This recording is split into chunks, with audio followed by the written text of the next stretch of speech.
आंतरराष्ट्रीय योग दिनानिमित्त नागपुरातील नॅशनल इन्स्टिट्यूट ऑफ स्विमिंगने स्विमिंग विथ योगा या अनोख्या उपक्रमाचं आयोजन केलं होतं. यामध्ये 4 वर्षांपासून ते 65 वर्षांपर्यंतच्या जलतरणपटूंनी आणि ज्येष्ठ नागरिकांनी उत्साहानं सहभाग घेतला. निरोगी शरीर आणि उत्तम आरोग्यासाठी योगाभ्यास किती महत्त्वाचा आहे हे या उपक्रमातून अधोरेखित झालं.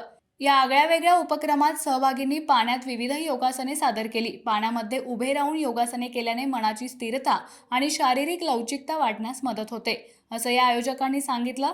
तसंच यामुळे मन शांत होतं आणि एकाग्रता वाढते. या उद्देशानेच या विशेष योगा अभ्यासक्रमाचं आयोजन करण्यात आलं होतं.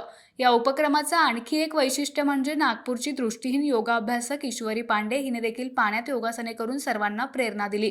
तिच्या सहभागामुळे या उपक्रमाला एक वेगळाच अर्थ प्राप्त झाला. नॅशनल इन्स्टिट्यूट ऑफ स्विमिंगने आयोजित केलेला हा स्विमिंग विथ योगा याचा प्रयोग निश्चितच कौतुकास्पद असून यामुळे जलतरण आणि योगाभ्यास या दोन्ही क्षेत्रांना प्रोत्साहन मिळेल अशी अपेक्षा आहे.